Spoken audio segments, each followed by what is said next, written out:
Hey folks, today we're covering Tinto Talks 73, and this is going to be on the Middle Kingdom of China and also a disaster called the Influence of China that is part of this content as well. As always with these dev diaries, this isn't everything coming to the Middle Kingdom of China. This is just some of the content, and they're going to start here by showing us the Middle Kingdom that is represented in-game through an international organization. If you don't know what those are, there is a video on the channel covering them. It's pretty much this system they can use in different regions of the game to have different kind of mechanics grouped together. So in this example is the Middle Kingdom. They also use this for like the HRE. Different systems in the game that generally bind together a couple of nations or a lot of nations into one kind of grouping of people. And as I said, this one is the Middle Kingdom of China. You can see there are policies that you can enact in here to change how this actually plays out. And then you can see the bonuses as well here. So if you are the leader of the Middle Kingdom, if you are the Celestial Emperor, you get cultural capacity plus 50, diplomatic capacity plus 50%, great power score plus 50, and allowed tributary subjects. Yes, they're going to talk about tributary subjects for China later on in this dev diary.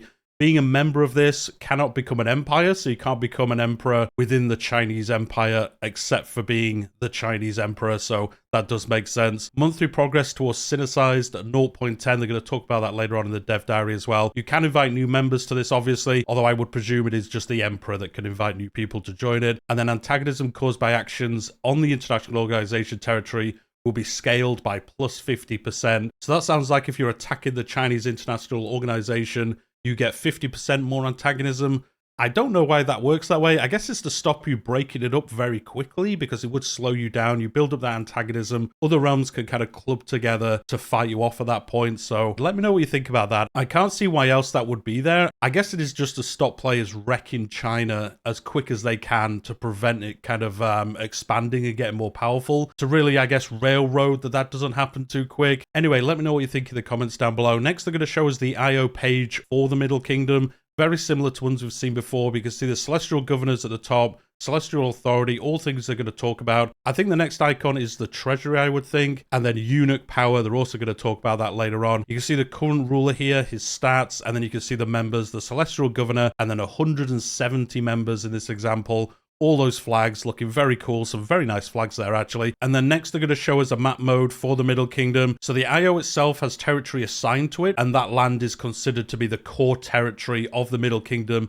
In this map mode, as you can see, that's represented by solid colors. So that's solid yellow, the solid green color, and that is when it is owned by a country within the IO. And then the purple stripes, there's a lot of different colors here, but the purple stripes is land that should be in the Middle Kingdom, but currently isn't owned by a member of the Middle Kingdom. So you can see that in the middle on the left-hand side, there's that little bit of purple striped realm. There are some other colors here. So territory outside the IO, but owned by a member of it, is colored in different stripes of different colors. So yellow for the Celestial Empire, green for regular members, and bright green for the Celestial Governors. These colors are all work in progress and a matter of review. This isn't the final colors. So really, as you look at the map, the solid color yellow, the solid color green is the core territory of the Middle Kingdom, and then the striped realms are like land outside of the Middle Kingdom that members of the Middle Kingdom own, and then the purple stripe is land that should be part of the Middle Kingdom but isn't currently part of it. So, you know, that kind of explains what's going on with the map. It's probably a lot easier to kind of follow as you are playing the game itself. So as they mentioned there is a Celestial Governor, and they are a member of the Middle Kingdom,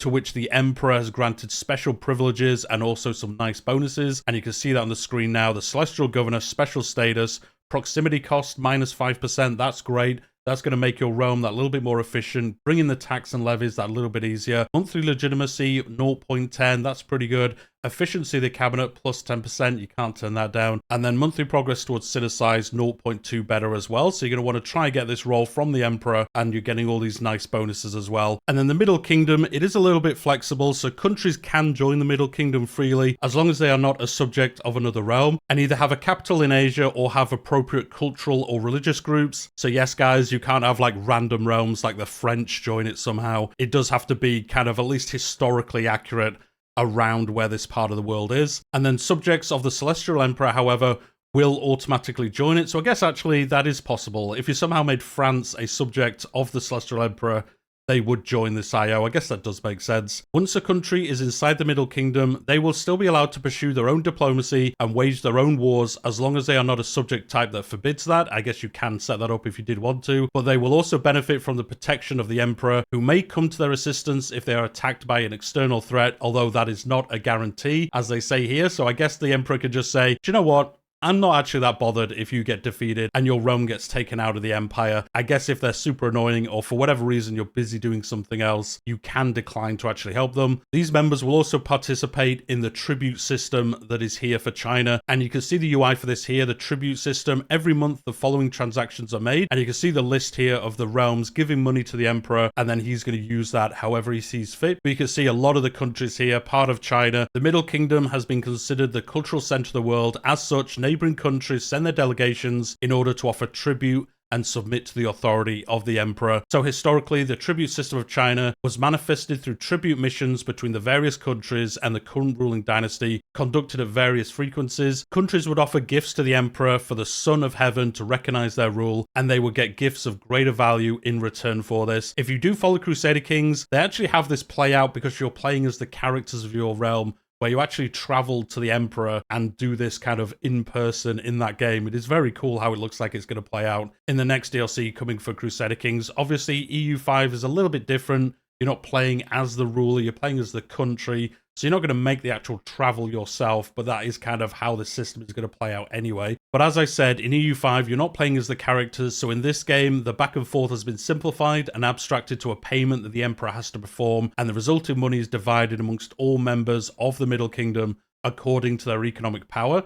The Emperor has a slider, which you can see at the screen at the moment, which helps them determine how much they're willing to pay back to people at the risk of losing celestial authority if the resulting tribute is too low. So you can save some money as the Emperor, but you will take a hit to your celestial authority. And what is celestial authority? Well, they're going to show this off here. They do say it has no passive effects, but there's a lot of content tied to it. And you can see that here, the celestial laws, the main actions, revoking laws, having examinations, reshape your bureaucracy, strengthen the ministry, or proclaim a decree. They're going to talk about those later on. And then currently they have 6 laws, 2 under admin, and then 4 under socio-economic laws. And they're going to talk about those laws now because they define how the Middle Kingdom operates and also affects the actions that you will have as the Emperor or as members of the Middle Kingdom. And you can see that here, the 2 admin laws here, one about governorships, and then the other one I'm not going to try butcher the name of, but I guess that is related to the admin as well. And then the socio-economic laws, civil registration, another one I'm not going to try pronounce, the examinations, and then the outward view, like do you want to allow trade, do you want to be more internal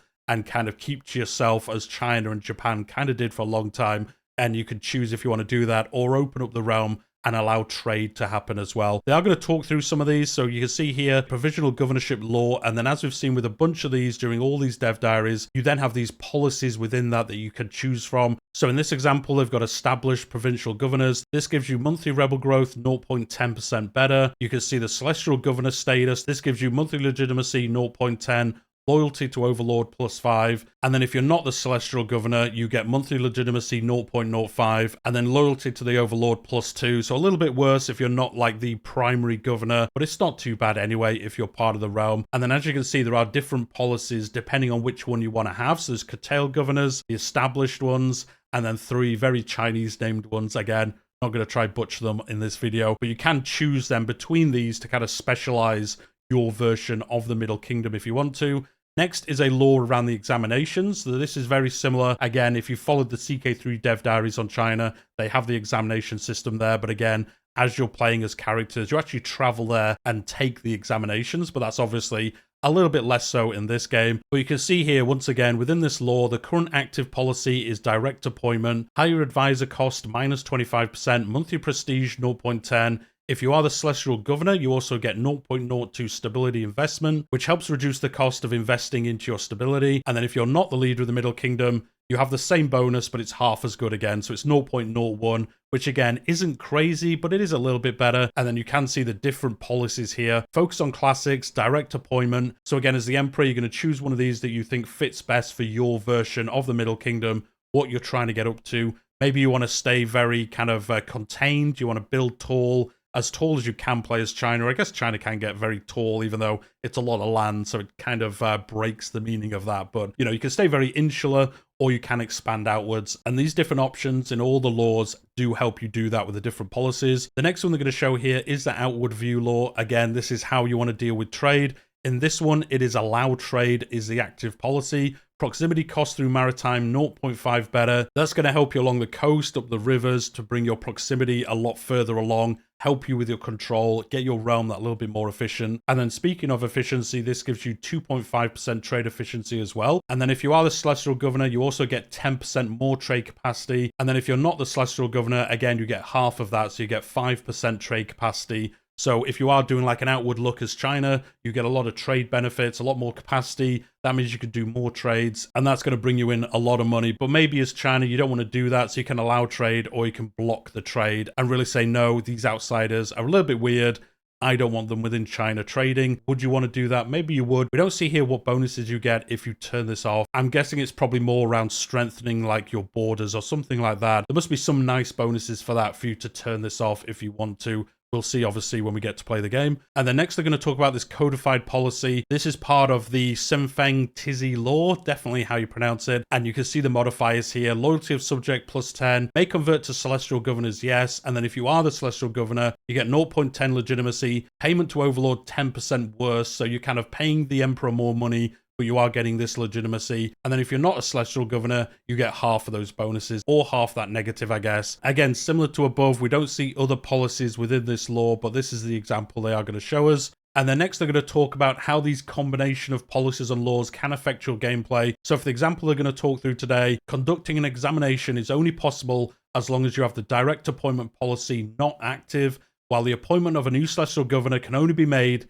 if that codified policy is active. So this is how you can change the functionality of China, depending on which laws and policies you do have active in your realm. And now they're going to talk through a more detailed version of this. So for starters, as they've already mentioned, conducting an examination will allow the recruitment of a new capable character, with some historical characters appearing when this does happen. So you can see that on the screen now, appointment of a new bureaucrat. Few people can claim to have a system of bureaucratic promotions such as us.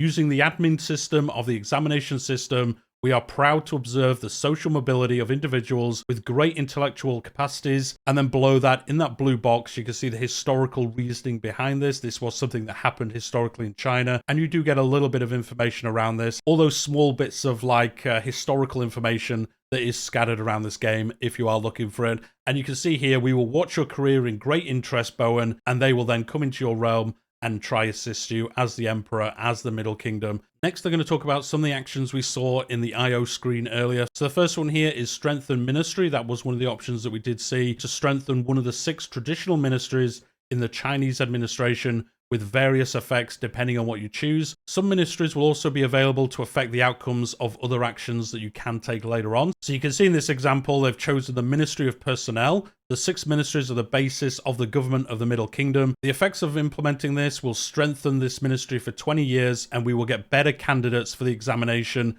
that will then kind of make this even better, as you will have better people to run this. And then you can see in the next tooltip, strengthen the Ministry of Personnel modifier. Cabinet seats +1, which is great. You get an extra cabinet member. They can then take actions to help your realm. And then also efficiency of our cabinet +20%. So I guess if you are looking mostly internal for a while, this is a good one to pick, and then you can be increasing your control, you can be increasing different things within your realm, moving people around maybe, and then that's going to help you with your realm. The next one is select the Ministry of Justice. So again, this is strengthening that ministry, making it better, and then as part of this, you will get better results when you proclaim a decree of an issue of great warning. You can see the strengthened Ministry of Justice modifier though here. Monthly rebel growth 0.05%.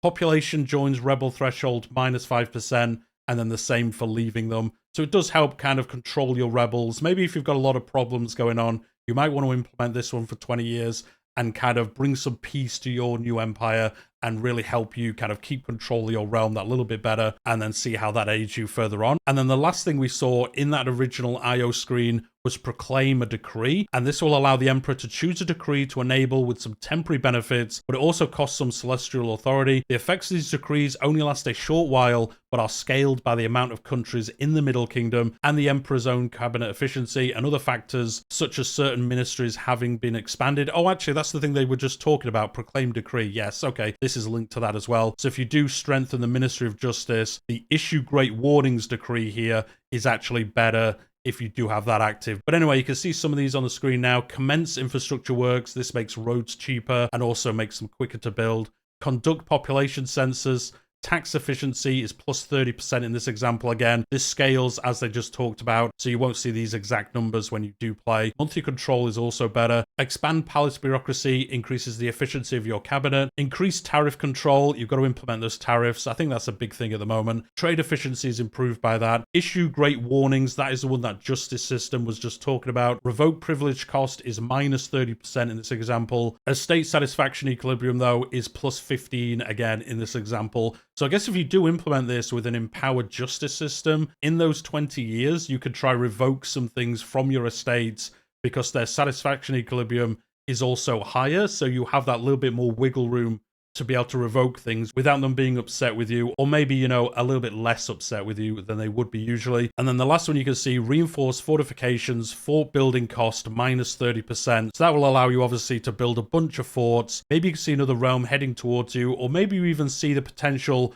for a lot of rebellions, so you might want to fortify certain areas of your realm, getting your realm ready for the invaders that you think are coming. Additionally, on top of this, the more decrees proclaimed, the less celestial authority that the Middle Kingdom can gain each month, representing the increased complication of the bureaucracy. However, the Emperor could choose to reshape the bureaucracy, eliminating the accumulated penalty on celestial authority gained due to implementing these decrees. And you can see that on the screen at the moment. Reshape our bureaucracy. The effects: Middle Kingdom will lose 10 celestial authority. The decree passed until now will no longer burden our monthly celestial authority, and you'll also gain the modifier. That probably prevents you implementing this for another 10 years. That's not too bad, although it does cost 42 gold and 50 stability in this example. So you do lose the celestial authority, but you are also losing 50 stability, which is a lot of stability. So you're not going to be mashing this button every opportunity that you get. It's going to be pretty bad to do that. Another thing that we did notice in the Middle Kingdom panel earlier was the eunuch power. I did point that out when we were looking at that at the start of the dev diary. At some point, China will have the option to empower the eunuchs. Doing so will open the gates to some events and effects related to them, but they're not going to talk about that today. We're going to have to find out when we play the game how those effects play out, how those events play out as well. But they do want to cover one final thing, and this was hinted at earlier as well,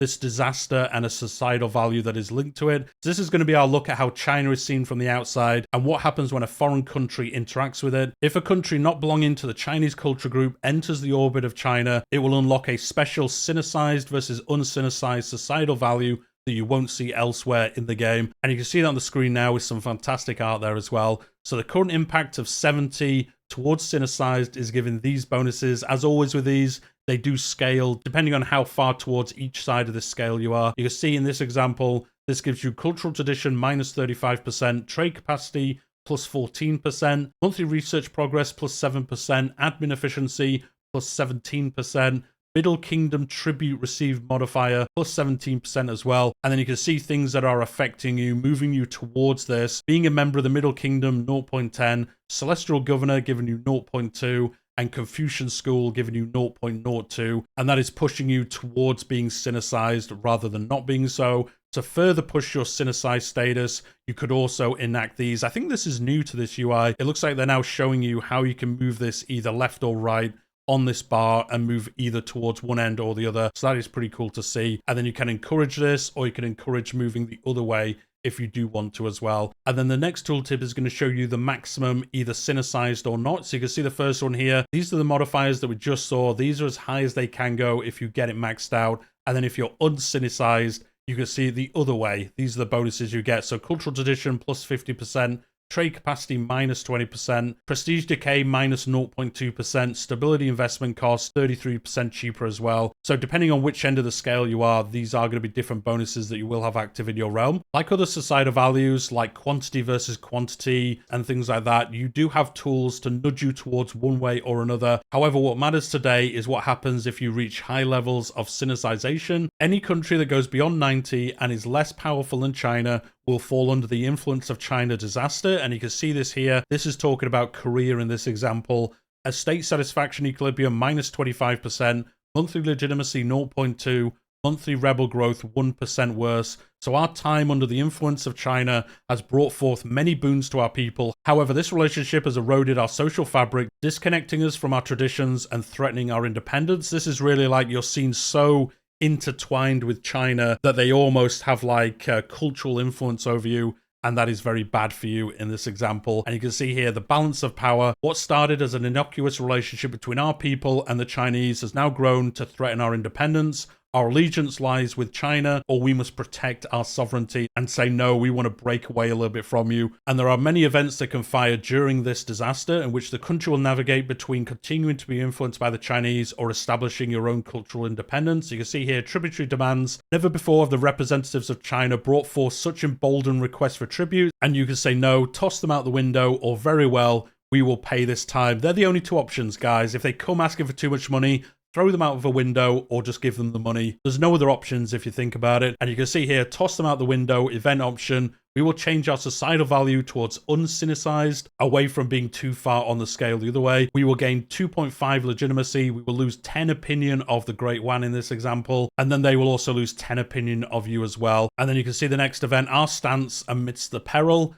Various advisors and even courtiers have voiced their position of the current situation in our court, and then the options are let us try resist them for now, or we will continue to trust the Chinese, and this will cause you to gain the embrace Sinicization until the end of the ongoing disaster. And then obviously there are ways to get out of this disaster as a country. For one, if you're no longer Sinicized, I mean that makes sense. If you're going from 90, if you've somehow managed to push that all the way to 0 and even move the other direction, that will end this. Also, if there's not a China to compare to, I guess that means if like China's destroyed for some reason while this event is happening. Alternatively, you can resolve the disaster by taking enough decisions towards the same direction in the events that fired during the disaster. When the disaster ends, a final event will fire with options and results dependent on what decisions you've made during the disaster. And you can see that here, our relationship with China. Alas, the gifts and communications between our two realms have been naught but their way of infiltrating our common affairs, etching their monetary assistance and support into our social frameworks. It appears we have been fooled and now must bow down to our new overlords. We have become but a footnote to their great history. So this is, I guess, if you're unable to kind of escape the Chinese influence, you become just a footnote, they become your overlord, and then I guess in the future you could try escape it. And with that, that is the end of the dev diary for today. A little bit of a longer dev diary. I guess there is a lot to cover with China, and there's going to be even more covered on Friday when we get a Tinto flavor about China. And then they do say next week we're going to get our final puzzle piece for the Chinese content, and that is going to be the Red Turban Rebellion situation and the crisis of the Chinese dynasty disaster. So it looks like we're getting 2 weeks of China-themed content. A lot of things going on here. Those situations and disasters look like they're going to be fun to hear about next week. And again, on Friday, we're going to get a Tinto flavor on China itself, how you play out as China, and how the mechanics there are going to affect you as well. So a lot of Chinese stuff coming along. Let me know what you think in the comments down below. Do you like what you see? This looks a lot better than EU4. EU4 with China, there was some mechanics, but I don't think they were that good. It looks like we're getting improvements on that, additional systems, additional ways to play as them, to specialize them in some ways, and also how tributaries are going to interact with them as well. So let me know what you think. Again, if you're following Crusader Kings, we have had dev diaries around China recently. This is later in history, so it is a little bit different. But a lot of the things we've talked about today are also going to be in Crusader Kings. So let me know what you think about that as well. But anyway, we'll leave it there for today. Hit that like button, subscribe to the channel if you haven't already. I cover all the Europa Universalis 5 news, dev diaries, discussion videos, all that kind of stuff on the channel. And I also cover Crusader Kings 3 in a very similar manner as well. But we'll leave it there for today, and I'll see you all next time.